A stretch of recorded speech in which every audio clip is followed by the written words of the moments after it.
Thanks for stopping by the Surge T channel. I am Surge T. In this video, I'll be talking about Cobra Kai Season 5, Episode 3, entitled Playing with Fire.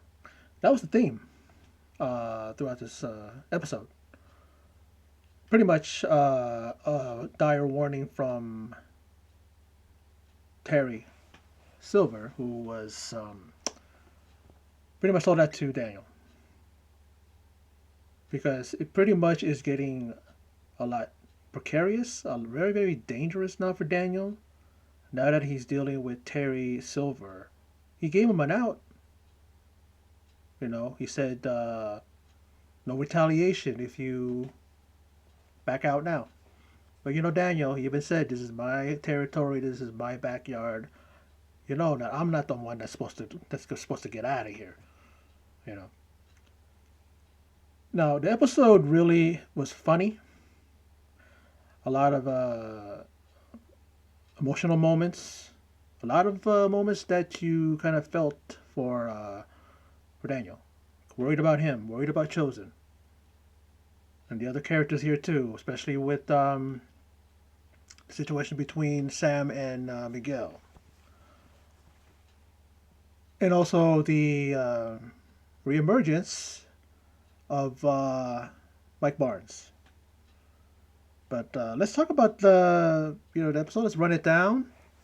Now we see, of course, upon Johnny's return, Carmen gets sick. I mean, Miguel means well. He made a breakfast for him and his yaya, his grandmother, and Johnny. Uh, kind of a make-up type of a breakfast to kind of say, "Hey, sorry, I'm gonna do this for you." And the wife gets sick. I mean, Miguel's mom gets sick. Carmen gets sick. I'm thinking, was it that bad? But then she finds out, or she believes that she may be pregnant because she missed a couple days. So Johnny, he wasn't there for Robbie. When he found out that he was going to be a father, he didn't want to take on the responsibility. He just turned around, went the other way, and didn't want to have to deal with it. But this time, he doesn't want to fail the baby if he is going to be a father, an expected father. He goes to a YouTube tutorial on how to prepare. It's just really hokey the way the girl was telling him all this stuff. I'm like going, some of that stuff you really don't need to do. Some of them, yeah. Um, but I don't understand. I just was like this, and I'm going, and I know that he didn't understand. He was trying.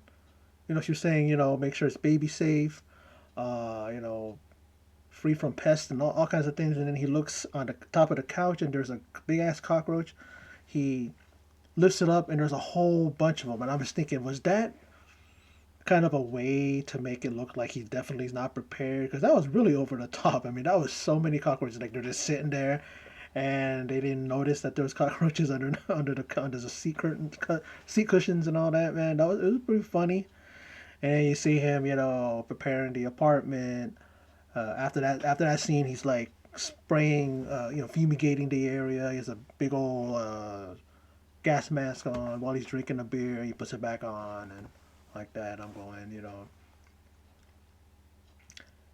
And the thing about it was a really touching scene. I mean, she comes in. I mean, Miguel sees that the place is done differently. Paint job, furniture, new, like new pictures on the wall, like he had girls in the other one. And when he found out, oh, negative energy can affect the baby, so he puts like a lighthouse. I think there's something else like a nature thing. So when that Miguel noticed it and goes, "Oh, what's going on?" He goes, "Oh, don't have to worry about it. It's a change, and I'm just changing some things here and there." But then later on, she comes home and she notices, she's impressed. This is all in one day, she said. He's all like, okay, and then they talk. And she reveals to him that she is pregnant, that they're going to be in this together. And really, really was touching. I loved it. I loved the scene prior to this when they went to the pharmacy, or it looks like a Rite Aid or something. And, you know, and she's looking for pregnancy test stuff.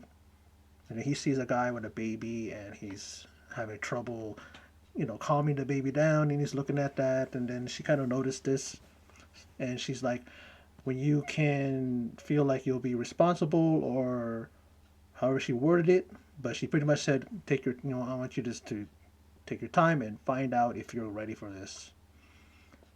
Um, that was that one with that thing, the whole story arc involving them now. I was just thinking, I wonder how Miguel's gonna feel when when he finds out. Don't know when, but maybe the next episode we'll just have to wait and see. Now, Miguel, now he gets a text from Sam, and she says she wants to see him tonight.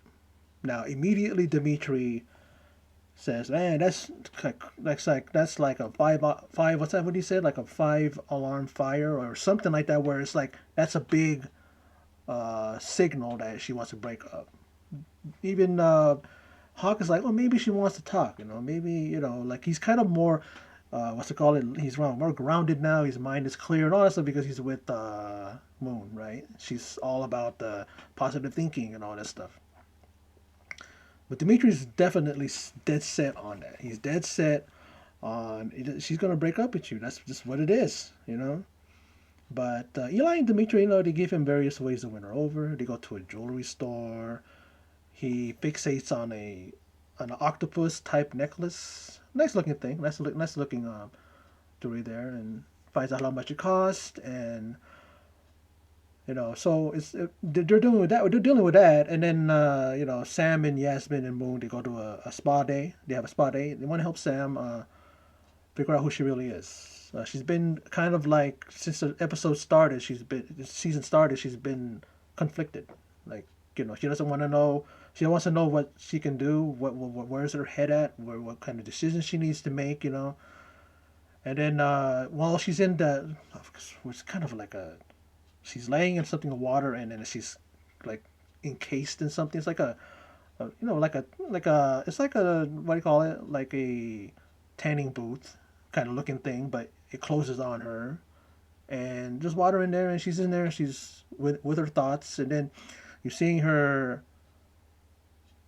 being confronted by her past. You see her dad going, "You're Miyagi," I mean, you're Larusso 2.0, and you see Hawk, say that you lost, and you see Miguel saying you're my girlfriend, and then her girls, her friends, Yasmin and Moon are like, you're one of us, you're one of the girls, and it's just going around and round and round and round. You hear their voices overlapping, and then she looks around and then she sees someone off in the dark. She thought it was Tori, but it's like the alternate version of herself, but wearing a dark gi. Kind of reminds me of um, you know what I mean? Like Luke Skywalker confronting his father, Darth Vader, kind of thing, where you see that evil side. There's that one thing in Empire Strikes Back where he goes into the cave and then, he sees when he cuts off the head of Darth Vader in that vision that he had, and then you see and it says it's him. It's like it's his face when it's when you see the smoke and it's like it blows off and you see his face.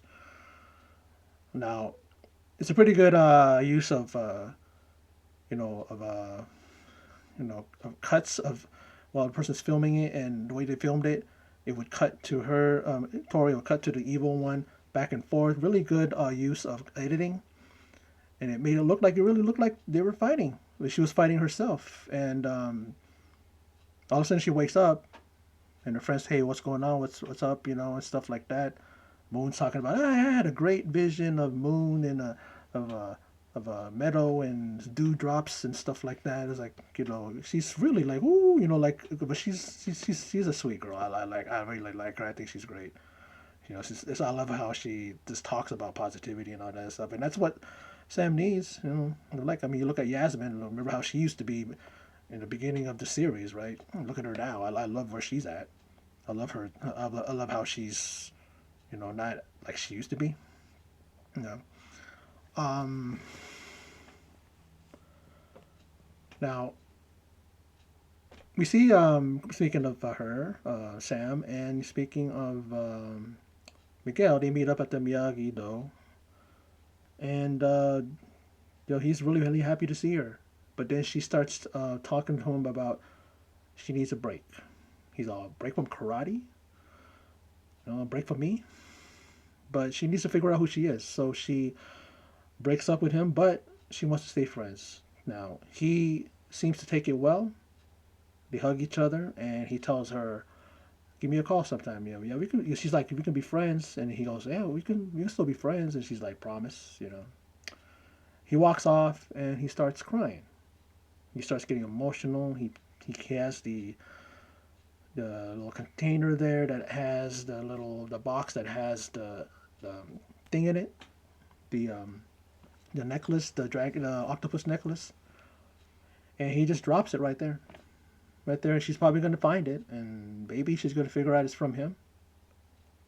But very very, I think Zolo, who plays Miguel, is a really good actor. The way he cries, the way he just is able to bring that out for his character, it's very emotional. It's like it touches you, and you feel for the guy. But like I said, their characters are teenagers out of high school, or maybe I believe they graduated high school. I'm trying to, but it's like it's that whole thing. Like I got through it. Everybody's got through it when it comes to like when you're young and you're in love and you think that's the only person there for you and you don't know anything else. Hopefully he can bounce back from this, and hopefully they can get back together. It doesn't matter. We don't know how long it's going to take her to find herself. You know, she's conflicted. I think she's been conflicted since day one. I think she's always had situations where she's just thinking, where am I at? Where do I fit in the scheme of things when it comes to life?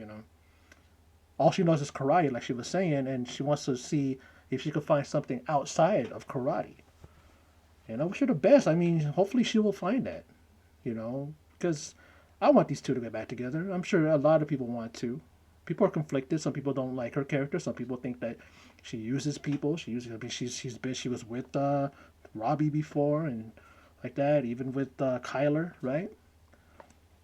So you don't know where she's going, but hopefully she finds herself. Hopefully this season she might find. Maybe it's gonna take next season. Who knows? Now, this is the thing I liked about the part when Daniel and Chosen they spy on because they figure out that what do you call it says that he can keep Terry told Daniel during their confrontation that he is going to call on some friends to finally deal with him and deal with Chosen and deal with Miyagi Do. And so Daniel and Chosen they start spying on Mike Silver. I mean Mike Silver, Mike Silver. Mike Barnes. He comes out. You see him walking out, and his first appearance in the series, and he still looks the same. He still has the that cocky swagger, the look in his face. But it's like I didn't know if I saw something different in him. I just thought that, oh, here we go. Then we see him inside, and he's talking as if he's talking to Barnes. I mean, talking to Silver. He's going, yeah, yeah, yeah. We're gonna take care of that. You should have took care of that Italian piece of whatever, or how he said it a long time ago. So okay, and then he's all, I'm going to yeah, you know what I mean, like, but I'm gonna need like like whatever percentage or something like that. I mean, he was just talking to somebody on the phone like he was talking to Terry. And he started saying stuff like, okay, he took a bandsaw. He said, I will start off by cutting off the legs. I'm thinking, this is getting gory. Like, is he going to do that to those guys? And then all of a sudden, Daniel barges in. He goes, oh, I'm not going to let I'm not going to let you hurt my kids. I'm not going to let you, do stuff like that. And he's all, takes the phone from him. Who's this? And she's like, who's this? Like, where's Michael? And then Barnes tells him, picks the phone from him and says, yeah, okay, well, then he starts talking business, and he starts doing like that. And then you realize that he wasn't talking to Terry Silver. It was his wife. And you find out that he owns a furniture shop. Pretty much him and his wife inherited it from her father. And he's doing good for himself. He's changed his ways. He talked to Danny and said that, hey, at the end of the whole thing, the tournament, the one in Karate Kid 3 said he was banned from competing ever. He said that was the only thing he knew. And then the only thing he knew, and he said that he took odd jobs and all that stuff, and it wasn't until he became a furniture mover. He learned things. A furniture mover. He became a furniture mover. He learned things from his, I guess, his boss, his future, and his future father-in-law. And I knew this was gonna happen because when they got there, Daniel wanted to go in by himself. Chosen wanted to follow him, give him backup. I was thinking, oh, when him and Daniel and Mike Barnes get into it, I know he's gonna get to a point where he's almost gonna get destroyed by Mike Barnes, and I knew Chosen was gonna come in, but Chosen did come in. He came in and he started fighting Mike Barnes because they both were pretending. Because Mike Barnes goes, "Hey, you want a rematch?" And then Daniel's like, "Oh, like this," and then in comes Chosen, and they start fighting. The both of them, Mike Barnes and Chosen. Mike Barnes knocked Daniel on his ass. Well, he knocked him into one of the chairs. Later on, you see blood in his nose and stuff like that, and then he finally breaks him up. He says, "He's on our side." He said to Chosen. He said, "Oh," and then he goes, Chosen's like, "Oh, okay, but I think we need a hospital." Or I think we need an ambulance. And then you see his co-workers, or his people that work for him, for Mike Barnes, they're laid out in the back. So he knocked them out. He hurt them. So I was wondering, why is that another joke from Chosen? Because Chosen likes to say things, and he even did that to remember who was that to what I call his cousin, Louis, right? And he was looking like he was gonna fight him and hurt him or something like that. And then what happens is that he ended up going, like he just pretended, like, you know what I mean, like the whole thing with the honk. He did that to Daniel, right? But it's really really great seeing Mike Barnes, seeing him return, the actor that plays him. It's really great to to really really just lay your eyes on him and going, damn, like he's back, and he looks good. He looks the same, and but he's a good guy now. I was thinking that this is a setup. I thought this was a setup that he actually is with what you call it, with him, Terry Silver. And what I like about it too is that Mike apologized to Daniel, about how harshly he treated him during the 1985 All Valley tournament, and they figure out that the way to get the Terry down is because, remember, he signed a contract. He was contracted to pretty much terrorize. I mean, there was a contract for two teenagers to terrorize each other, or even Barnes. Remember, Barnes says that in Karate 3, I want 50% of Cobra Kai if I win the tournament. So they're figuring, okay, there's a contract that involves one teenager terrorizing another, or both of them terrorizing each other, like for him, and they're saying stuff like that's not really that wouldn't be really really good in the eyes of the people who run the tournament, or like that, or you know what I mean. And they figure they're gonna call on a former attorney of Silver's, and Daniel leaves a message, and then we see Daniel. We see him in the spa sauna. I thought he was talking to Chosen, and then he's like, "Oh, nothing that feels great than a nice, sitting out in a sauna, you know."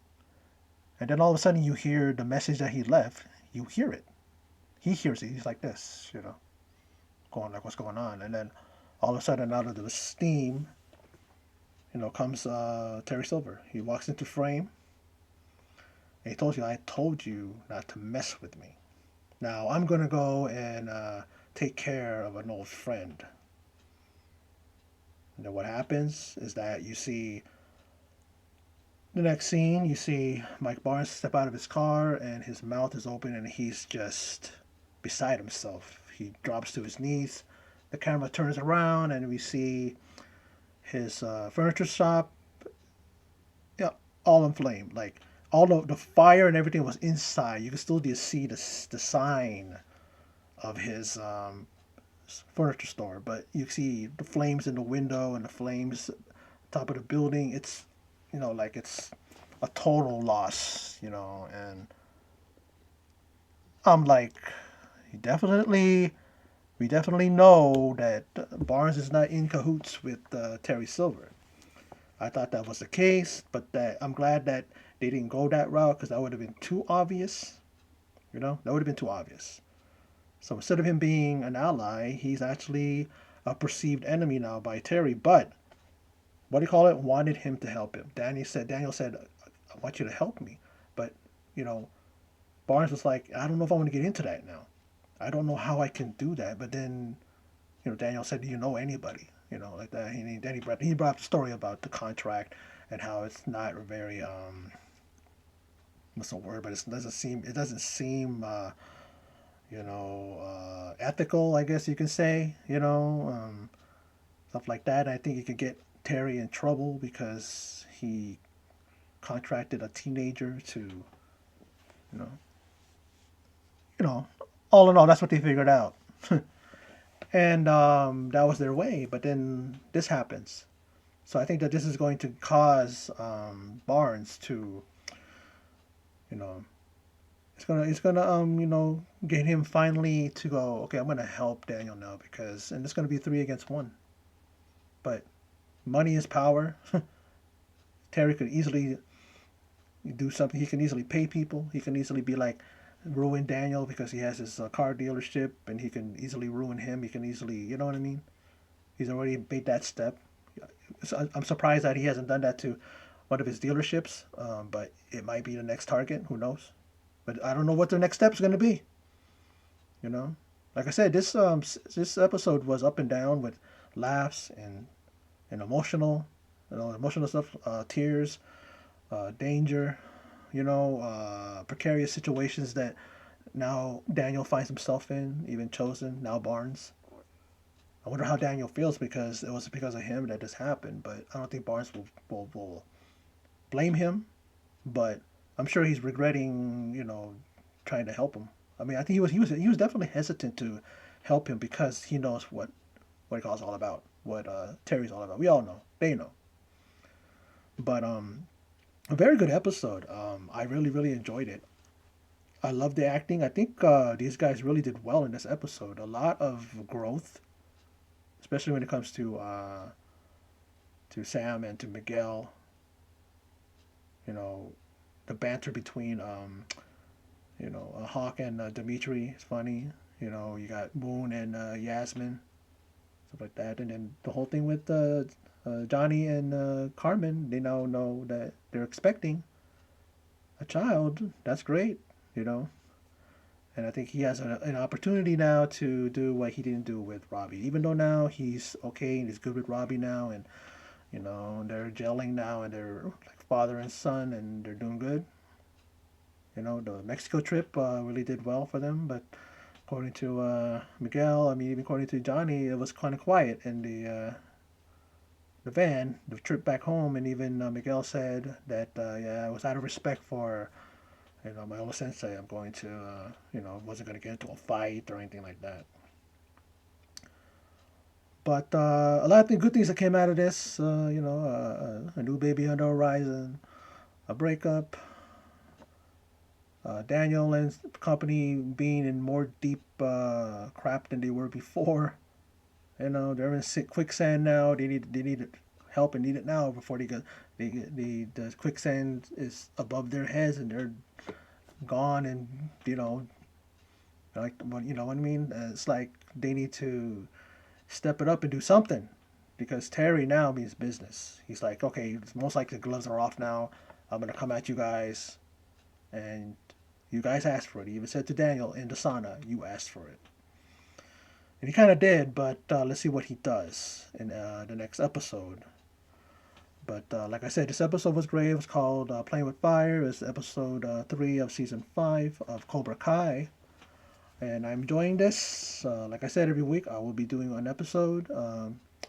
and posting it either Friday or Saturday. But my focus right now is posting it for Friday um, every week because I want this experience to last.